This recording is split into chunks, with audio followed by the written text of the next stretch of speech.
Dalam pembahasan kali ini, kami akan mempresentasikan pembahasan tentang metode inkorporasi serta penerapannya. Bagian A, metode interpolasi. Metode inkorporasi adalah suatu teknik ilmu matematika yang digunakan untuk memperkirakan nilai antara dua titik atau konsingan data yang diketahui. Dalam kata lain, metode inkorporasi digunakan untuk membangun fungsi yang melalui titik-titik data yang diberikan sehingga dapat membantu untuk menghitung nilai fungsi di titik-titik di antara titik yang diketahui. Metode ini dapat digunakan untuk berbagai jenis data, termasuk data numerik, statik, dan ilmiah.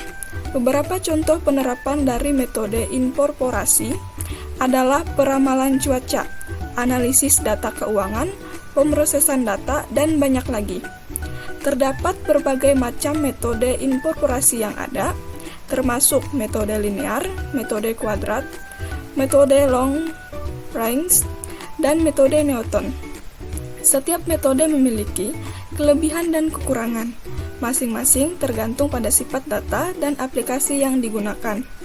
Namun, tujuan akhir dari metode inkorporasi adalah untuk memberikan perkiraan yang akurat dan dapat diandalkan untuk nilai di antara titik data yang diketahui. Baiklah, di sini saya akan menjelaskan interpolasi linear. Interpolasi linear merupakan metode interpolasi yang paling sederhana dan paling umum digunakan. Kesederhanaan dari metode ini terletak pada cara kerjanya berupa membuat garis lurus antara dua titik data yang diketahui, kemudian menggunakan garis lurus tersebut untuk memperkirakan nilai di titik-titik di antara kedua titik data. Dalam kata lain, metode ini menghubungkan dua titik data dengan garis lurus yang nantinya menjadi tolak ukur persamaan. Metode ini menggunakan persamaan garis lurus untuk memprediksi nilai-nilai pada titik yang tidak diketahui. Persamaan garis lurus yang dimaksud memiliki bentuk YX sama dengan MX tambah Y. Salah satu contoh penerapan metode interpolasi linear adalah dalam ilmu ekonomi untuk memperkirakan hubungan antara harga dan kuantitas barang yang diminta. Dalam kasus ini, terdapat sebuah data harga dan kuantitas barang yang dijual pada beberapa titik waktu tertentu. Dan metode tersebut akan memecahkan permasalahan dalam memperkirakan jumlah barang yang akan terjual pada suatu harga tertentu di antara titik data yang diketahui. Misalkan terdapat dua titik data, yaitu harga barang adalah X dan kuantitas barang yang terjual adalah Y, pada dua kurun waktu yang berbeda. Titik data pertama adalah 10,100 yang berarti bahwa ketika harga barang adalah 10, maka yang terjual sebanyak 100 buah barang. Sedangkan titik data kedua adalah 20,200 yang berarti bahwa ketika harga barang adalah 20, maka yang akan terjual sebanyak 200 buah barang. Untuk memperkirakan kuantitas barang yang terjual pada harga 15, dapat diterapkan metode interpolasi linear dalam penyelesaiannya. Pertama, gunakan rumus untuk menemukan kemiringan garis M.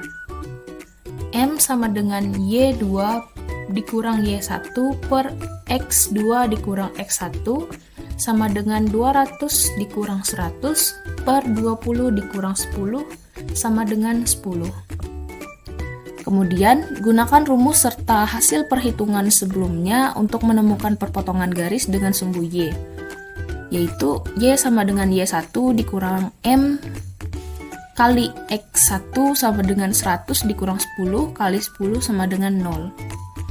Dengan menggunakan persamaan garis YX sama dengan MX plus Y, akan didapatkan hasil perkiraan kuantitas barang yang terjual pada harga 15 dengan hasil YX sama dengan 10 dikali 15 tambah 0 sama dengan 150.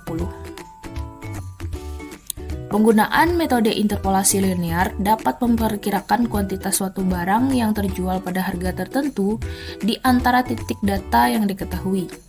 Namun penting untuk diingat bahwa interpolasi linear dapat memberikan hasil yang tidak akurat jika data yang diinterpolasikan berbentuk sangat kompleks atau tidak menyebar secara merata. Oleh karena itu, metode interpolasi yang lebih kompleks seperti metode spline sering digunakan untuk memperkirakan data yang lebih kompleks. Kemudian kita masuk ke interpolasi kuadratik, yaitu merupakan metode yang menyempurnakan cara kerja metode interpolasi linear dengan cara menggunakan fungsi kuadrat untuk memperkirakan nilai antara tiga titik data yang diketahui. Metode ini mengasumsikan bahwa fungsi yang ingin diinterpolasikan dapat dimisalkan oleh bentuk umum fungsi kuadrat yang dinyatakan sebagai ax pangkat 2 ditambah bx plus c. Salah satu contoh penerapan metode interpolasi kuadratik adalah dalam permasalahan ilmu fisika untuk memperkirakan posisi benda dalam kurun waktu tertentu berdasarkan data posisi dan waktu yang telah diketahui. Misalkan terdapat tiga titik data, yaitu waktu adalah x dan posisi benda adalah y, pada tiga waktu yang berbeda. Titik data pertama adalah 1,2, yang berarti bahwa ketika dalam waktu 1 detik, posisi benda pertama terletak sejauh 2 meter dari titik awal. Titik data kedua adalah 2,7, yang berarti bahwa dalam waktu 2 detik, posisi benda terletak sejauh 7 meter dari titik awal. Sedangkan titik data ketiga adalah 3,16, yang berarti bahwa ketika dalam waktu 3 detik, posisi benda terletak sejauh 16 meter dari titik awal. Untuk memperkirakan posisi benda pada waktu 1,5 detik, dapat diterapkan metode interpolasi kuadratik dalam menyelesaikannya. Pertama, menentukan koefisien A, B, dan C dengan memecahkan sistem persamaan kuadrat yang nantinya akan dieliminasi dengan menggunakan metode sistem persamaan linear 3 variabel, yaitu A dalam kurung 1 pangkat 2 ditambah B dalam kurung 1 ditambah C sama dengan 2. Kemudian A dalam kurung 2 pangkat 2 ditambah B dalam kurung 2 ditambah C sama dengan 7. Lalu A dalam kurung 3 pangkat 2 ditambah B dalam kurung 3 plus C sama dengan 16. Dalam kasus ini, telah didapatkan koefisien A sama dengan 3, B sama dengan min 5, dan C sama dengan 4. Setelah itu, setiap koefisien akan disubstitusikan ke dalam bentuk umum persamaan kuadrat untuk menentukan hasil akhir yang dimana akan menjadi posisi benda dari waktu yang telah ditentukan sebelumnya. Y sama dengan 3 dalam kurung 1,5 pangkat 2 dikurang 5 dalam kurung 1,5 ditambah 4 sama dengan 3,25. Perlu diperhatikan bahwa metode interpolasi kuadratik tidak selalu memberikan hasil perhitungan yang akurat, terutama jika titik data yang digunakan untuk interpolasi tidak terdistribusi dengan baik. Oleh karena itu, sebaliknya metode ini digunakan secara hati-hati dan dipertimbangkan dengan perhitungan ulang yang ketat dan akurat agar mendapatkan hasil yang benar. Selanjutnya adalah interpolasi Lagrange. Nah, interpolasi ini singkat cerita merupakan bentuk metode interpolasi yang diciptakan oleh matematikawan asal Italia, yaitu Joseph Coillet-Lagrange. Nah, metode interpolasi Lagrange merupakan metode interpolasi yang digunakan untuk menemukan polinomial yang dapat digunakan untuk memprediksi nilai-nilai di antara titik data yang diketahui. Nah, metode ini mampu menemukan polinomial derajat rendah yang dapat mendekati setiap titik data dengan ketepatan yang sangat akurat. Metode ini secara garis besar menggunakan implementasi polinomial ataupun rumus polinomial yang diciptakan oleh matematikawan Lagrange. Jadi kenapa namanya kok Lagrange itu muncul dari implementasi yang digunakan, itu rumus polinomial interpolasi dari buatan Lagrange. Rumusnya bisa dilihat ini. rumusnya adalah yang bisa di bagian di bawah ini. Nah, dari penggunaan rumus ini nantinya bisa kita gunakan untuk menemukan suatu bilangan konjusti yang bersaling interpolasi, dan nantinya hasil dari bilangan tersebut bisa digunakan untuk sebagai titik acuan dari penyelesaian permasalahan yang diketahui. Nah, untuk salah satu contoh penerapan yang paling gampang dan juga paling umum dari interpolasi Lagrange, itu adalah penerapan dalam menentukan tabel logaritma. Ini merupakan salah satu penerapan metode Lagrange yang paling fenomenal dan juga paling umum untuk diketahui, karena ini merupakan penerapan yang sangat-sangat membantu dunia matematika.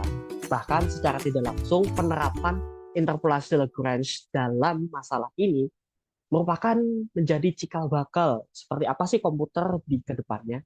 Nah, waktu ini penemuan penerapan dari interpolasi Lagrange saat itu belum ada komputer, jadinya ini menjadi cikal bakal pertama. Bagaimana sih komputer itu ke depannya dan bagaimana cara kerjanya. Nah, sebelum yang saya katakan sebelumnya, yaitu tentang tabel logaritma. Tabel logaritma itu dulu merupakan tabel yang digunakan untuk membantu perhitungan besar, ya. Hitung-hitungan yang hasilnya panjang atau persoalan secara rumit dan juga runtun itu menggunakan tabel logaritma. Nah, interpolasi Lagrange ini digunakan untuk mempersingkat. Sebenarnya tadi sebelumnya kata saya kan tabel logaritma ini digunakan untuk mudah, ya. Tapi nyatanya masih banyak matematikawan dan ilmuwan yang sulit untuk menyelesaikan. Dan itu pun perlu lebih dari satu tenaga manusia untuk menyelesaikan. Tapi dengan adanya interpolasi Lagrange, penggunaan tabel logaritma semakin diminimalisir. Dari percian dari suatu persamaan ke persamaan ke logaritma yang lain, dan juga antar interpolasi itu semakin kecil dan semakin mudah, dan memungkinkan untuk hanya satu orang saja menyelesaikan satu masalah, yang sebelumnya lebih dari satu orang. Jadi itu merupakan salah satu bentuk umum penerapan interpolasi Lagrange yang sangat fenomenal. Dan selanjutnya adalah interpolasi Newton. Dari namanya kita tahu interpolasi Newton merupakan metode interpolasi yang diciptakan oleh Isaac Newton, ya, ilmuwan fisikawan dan matematikawan asal Inggris. Jadi interpolasi ini merupakan interpolasi yang digunakan untuk memperkirakan fungsi yang tidak diketahui pada titik-titik antara titik-titik data yang diketahui. Nah, metode ini dikembangkan oleh yang sebelumnya saya jelaskan, Sir Isaac Newton, dan merupakan salah satu metode interpolasi yang paling umum untuk digunakan dalam matematika dan ilmu komputer. Nah, metode ini memerlukan dua titik, yaitu pasangan dari nilai input dan output. Setelah itu, output dari fungsi yang diketahui. Nah, tujuan penerapan interpolasi ini adalah untuk menemukan polinom yang melalui semua titik data dan dapat digunakan untuk memperkirakan nilai output dari fungsi pada titik-titik input yang tidak diketahui. Nah, karena sebelumnya saya menjelaskan tentang metode ini menggunakan polinom, ya. Polinom dalam metode ini digunakan dua jenis. Yang pertama forward difference, yaitu kelas 1, dan yang kedua adalah backward difference, itu kelas 2. Nah, interpolasi ini yaitu tujuan utama itu, kalau sebelumnya interpolasi itu untuk mencari titik yang telah diketahui, habis itu mencari nilai tengah, ya. Nah, kalau ini kebalikan, dia menggunakan interpolasi yang ada ataupun bahkan tidak ada. Itu untuk mencari nilai yang tidak ada.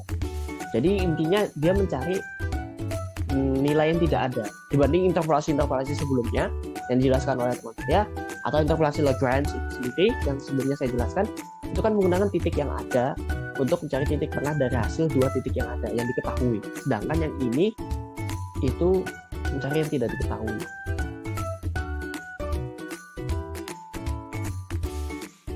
Nah, penerapan dari interpolasi Newton ini salah satunya, ya. Ini mungkin yang jadi jadi kasus umum dalam metode interpolasi manapun, dan salah satunya yang paling gampang, ya, untuk dipahami oleh banyak orang itu adalah dalam ilmu fisika. Jadi metode ini digunakan untuk mengamati pergerakan suatu benda.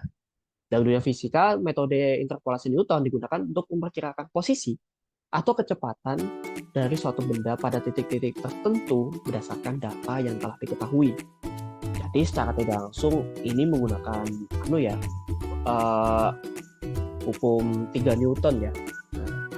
Ada penerapannya dengan rumus yang dia buat sendiri, dan juga menggunakan kalau di interpretasi modern itu dia bisa dikaitkan dengan hukum Coulomb, bisa dikaitkan. Meskipun nggak secara signifikan, tapi bisa dikaitkan. Ini salah satu bentuk umumnya dan salah satu penerapan yang paling gampang dipahami. Jadi seperti itu. Selanjutnya bisa dijelaskan oleh teman-teman. Dari presentasi yang telah kelompok kami bacakan tadi, dapat kita tarik kesimpulan yaitu interpolasi adalah teknik matematika untuk menghitung nilai-nilai di antara titik-titik data yang diketahui dengan menggunakan fungsi-fungsi matematika.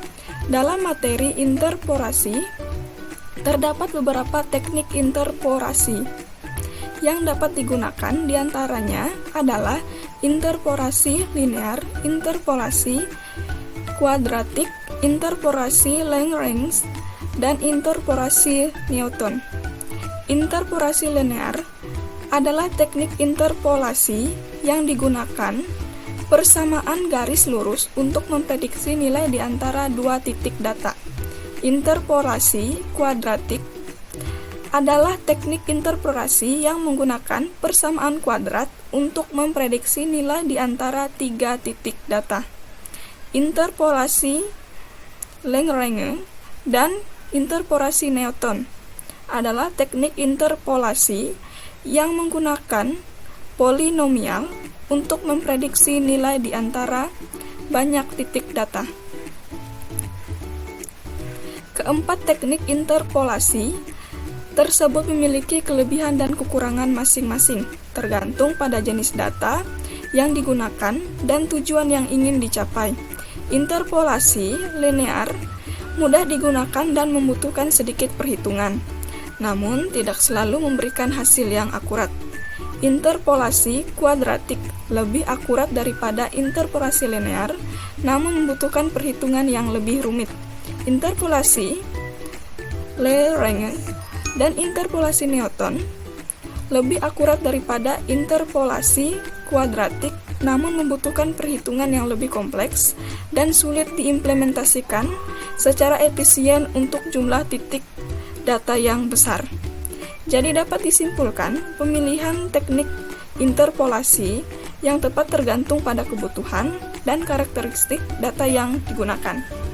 Interpolasi dapat digunakan untuk banyak aplikasi, seperti prediksi nilai-nilai yang hilang dalam data, rekonstruksi fungsi, dan pencarian akar fungsi. Di sini saya menjelaskan bagian-bagian program yang bertujuan untuk menghitung metode-metode interpolasi. Dari metode interpolasi terdapat 4 bagian, yaitu interpolasi linear, interpolasi kuadrat, interpolasi Lagrange, dan interpolasi Newton. Ini program bagian interpolasi linear akan diminta untuk memasukkan nilai F0, Y0, F1, Y1, dan F. Lalu dihitung dengan menggunakan rumus Y0 plus dalam kurung Y1 dikurang Y0 dibagi F1 dikurang F0, lalu dikalikan kembali dengan F0 dikurang F dikurang F0, dan akan memberikan hasil Y yang sudah ada di sini untuk menunjukkan bahwa angkanya dapat bersifat pecahan. Sedangkan pada bagian interpolasi kuadrat memiliki fungsi yang lumayan sama dengan interpolasi linear, yang akan memasukkan nilai data yang seperti terdapat di sini, yaitu F0, Y0, F1, Y1, F2, Y2, dan F. Pada Lagrange interpolasi Lagrange itu untuk memasang banyak titik data nanti akan akan dijadikan looping.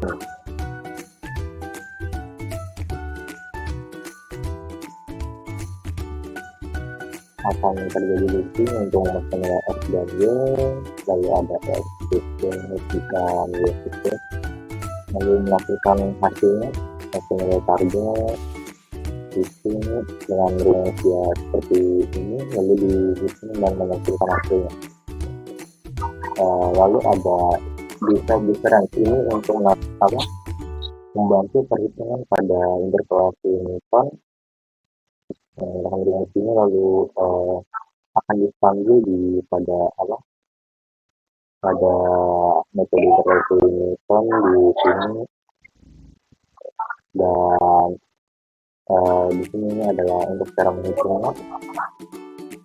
Nanti akan dipanggil di siklus yang 4 untuk menghitung interpolasi Newton tadi. Selanjutnya akan dilanjutkan oleh teman kami. Baik, saya di sini akan melanjutkan penjelasan dari teman saya sebelumnya. Di sini ada in-main di mana untuk membuka fungsi utamanya. Lalu di sini mendeklarasikan pilih sebagai variabel integer. Lalu ada do di mana digunakan untuk memulai looping do while.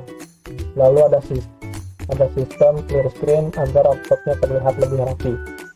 Di sini ada code digunakan untuk mencetak kalimat yang ditentukan oleh developernya.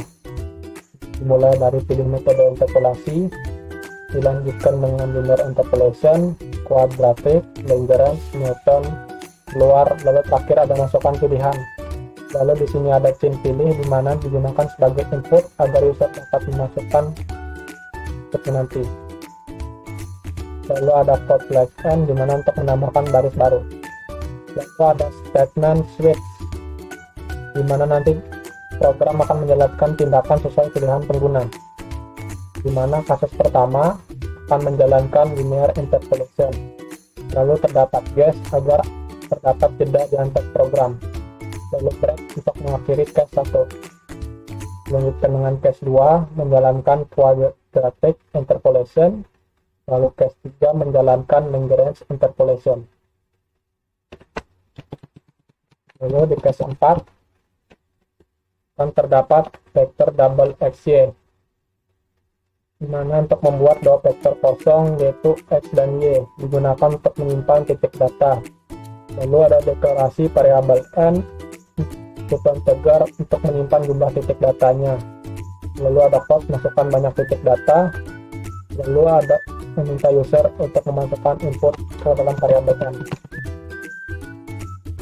Lalu di sini ada loop for yang akan berjalan sebanyak n sesuai yang dimasukkan oleh user. Lalu ada deklarasi variabel C dan Y sebagai double.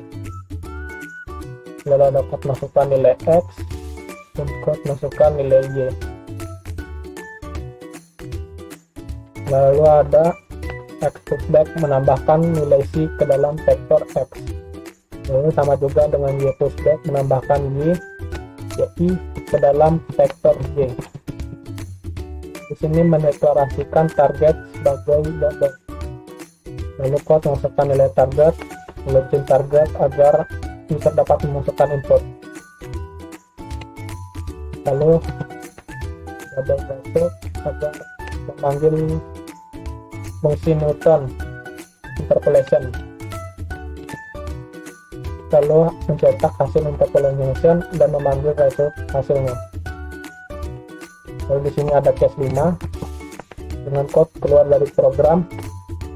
Lalu ada default di mana jika user tidak memilih selain dari kelima pilihan tadi, maka akan ada tulisan pilihan tidak valid, silahkan masukkan pilihan lagi. Lalu lanjutan dari looping yang tadi while pilih kelima, maka jika user memilih yang selain memilih yang kelima, maka akan terus mengulang-ulang terus. Ini return 0 untuk mengakhiri program. Ini saya akan menjalankan langsung saja program ini.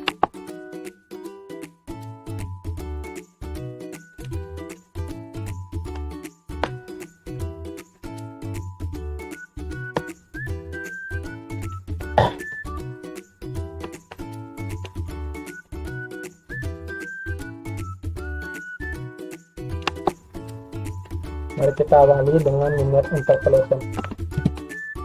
Masukkan nilai x0 2, y0 3, 1 4, y1 5, dan masukkan nilai x-nya adalah 6. Maka hasil interpolasi linearnya adalah 7. Lalu yang kedua, nilai x-nya adalah 5, nilai y0-nya adalah 6, nilai x1-nya adalah 7, y1-nya adalah 8, nilai x2-nya adalah 9, nilai y2-nya adalah 10. Lalu masukkan nilai x-nya 11. Hasil interpolasi kuadratnya adalah 12.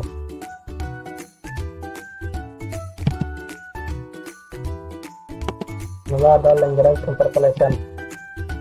Masukkan banyak titik data. Di sini saya hanya memasukkan 2 saja. Kita nilai x0-nya 3, 7, 4, y1-nya 6, nilai targetnya adalah 8. Maka hasil interpolasi Lagrange-nya adalah 2. Ini saya akan memasukkan method interpolation. Sama seperti tadi, saya hanya akan memasukkan 2 titik data. Nilai x0-nya adalah 6, nilai y0-nya adalah 7, nilai x1-nya 5, nilai y1-nya 4. Ini nilai targetnya adalah 9. Maka hasil interpolasi nilainya adalah 28. Lalu di sini opsi terakhir adalah opsi keluar. Maka akan menjalankan keluar dari program dan program pun berakhir. Sekian presentasi dari kami. Mohon maaf apabila kesalahan dan salah kata. Kami ucapkan terima kasih.